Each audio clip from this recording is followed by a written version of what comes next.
Praise the Lord. நம்ம வாழ்க்கையில் போராட்டங்கள், பிரச்சனைகள், பாடுகள், கஷ்டங்கள் எவ்வளோ இருந்தாலும் சரிங்க, ஆண்டவரோட துணை இருந்தால் எல்லாவற்றையும் நம்மளால் மேற்கொள்ள பலன் வரும். மலை போல துன்பங்கள் இருந்தாலும் அவையெல்லாம் பனி போல உருகி போகும் ஆண்டவராகிய இயேசு கிறிஸ்துவின் துணையோடு. இன்றைக்கு நீங்கள் மீண்டு வர முடியாத ஏதோ ஒரு சூழ்நிலையில் மாட்டிக்கிட்டு இருக்கீங்களா? உங்கள் முன்பு உங்களுடைய கஷ்டம் ஒரு பெரிய சேனையை போல, ஒரு பெரிய மதிலை போல தோணுகிறதா? இன்றைக்கு ஆண்டவர் உங்கள் கூட தாங்க பேசுகிறாரு. என்ன பேசுகிறாருன்னு கேட்குறீங்களா?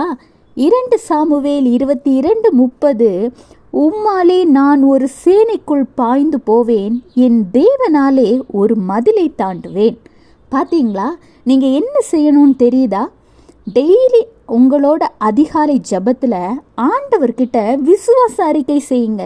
இசப்பா, என்னால் ஒன்றும் கூடாதது தான், ஆனால் உம்மால் கூடாத காரியம் ஒன்றுமில்லை. நீங்கள் என் கூட இருந்தா நான் சிக்கி இருக்கிற இந்த பெரிய மலை போன்ற பாடுகளிலிருந்து எளிதாக வெளியில் வருவேன் என்று நான் விசுவாசிக்கிறேன். நீங்கள் என்னோட கையை பிடித்து கொண்டு இந்த மதிலை தாண்ட உதவி செய்யுங்கன்னு ஆண்டவர்கிட்ட கேளுங்க. ஒரு தகப்பன் தாயிடம் ஒரு குழந்தை கேட்டால் பெற்றோர் தராமல் இருப்பாங்களா?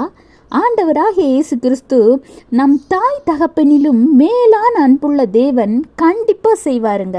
உங்கள் விசுவாச அறிக்கையை கேட்டு சாத்தான் ஓட போகிறான். உங்கள் வாழ்க்கையில் இருக்கிற பிரச்சனைகள் இன்றோடு முடிவுக்கு வரப்போகுது. விசுவாசத்தோடு இருங்க, அற்புதத்தை காண்பீங்க. Have a blessed day. Jesus bless you.